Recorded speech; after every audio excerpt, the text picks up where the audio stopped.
Good morning. In 10th class biology, we are going to study today transportation in living beings, transportation in plants, and transportation in animals. We know that transportation in we human beings is taken place by the carrier, that is blood.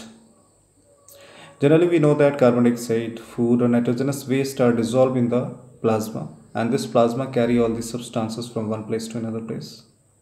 Whereas oxygen binds with the hemoglobin and RBC, and that RBC carry this oxygen. Salts and other substances are also carried by blood. Means this blood is the carrier which carry the different things, different materials, different hormones, enzymes, whatever the other things, waste materials too, are carried from one place to another place. That is possible by the means of blood circulation.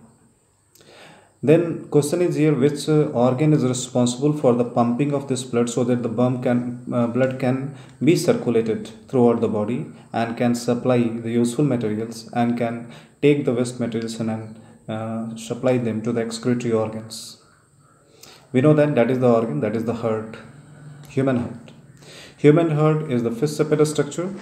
It is fourth chambered structure, muscular organ, and it is involuntary organ. We know that, just the figure is here. We have to know that this is the human heart. In this human heart, there are two upper chambers, left atria, right atria, left ventricle, right ventricle. Two upper chambers are atria, two lower chambers are ventricle. Two upper chambers are atria and two lower chambers are ventricle. You have to know this. When you are inhaling the gas, oxygen, and oxygen is taken by the blood, and in the form of oxyhemoglobin, when that blood is coming to the lung, coming to the heart, and heart is the main pumping organ for the blood. You have to know that the blood will be coming to the heart through the pulmonary vein. This is the pulmonary vein. This is the passage of pulmonary vein. You can see. This is the passage of pulmonary vein, and that blood will be coming to the left atria first. Now this oxygenated blood which is filling in the left atria will be pumped, and when it will be pumped to the left ventricle.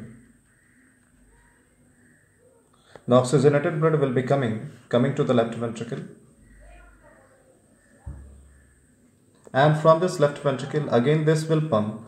It is muscular. It is more muscular than the arterial wall. Why it is muscular? So that it has to pump the blood throughout the body, to the whole part of the body, to the distant part of the body. So its wall is muscular and thick walled. When it will contract, the blood will be pumped to the aorta. This is the aorta. Through the aorta, and this aorta will be carrying this total blood, and that blood will be finally supplied to each and every cell of the body where the oxygen is delivered, where the useful materials which are dissolved in the blood, that is supplied to the different part of the body.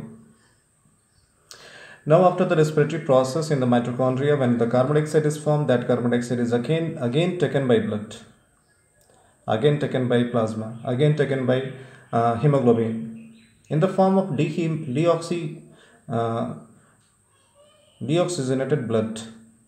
In the form of deoxygenated blood, the deoxygenated blood will be coming through the vena cava. Vena cava having the two ways, one which is bringing the deoxygenated blood from the lower part of the body, that is called inferior vena cava, and one which is bringing the blood from the upper part of the body, that is called superior vena cava. So this superior vena cava and this inferior vena cava will be bringing the deoxygenated blood finally to the right atrium. This right atrium will pump now the blood, and when this right atrium will pump the blood, that blood will come to the right ventricle. We have to know that this structure which we are looking, this structure is known as chordae tendineae. Chordae tendineae. This chordae tendineae has the work. When the blood will be pumped from the atria to the ventricle, it will close itself, and it will prevent the backflow of the blood to the atria. Means this chordae tendineae, the raise like a structure. This chordic tenony will have the work to prevent the backflow of the blood from the ventricle to the atria. Now this ventricle will pump the blood, deoxygenated blood, which has been pumped earlier by the right atria. Now this right ventricle will pump the blood, and this right ventricle will pump the blood. The blood will be pumped through this way, and that will be going through the pulmonary artery to the lung. Pulmonary artery to the lungs. This is the pulmonary artery. And through this pulmonary artery, now the blood will be going to the lungs, where the carbon dioxide is released into the alveolar sac and exhaled out from the body. So this is the structure of heart. This is the fourth chamber structure of heart. So this is the structure of heart, which is fifth separate muscular organ, involuntary organ, which works rhythmically and pumps 70 to 75 times per minute. Thank you.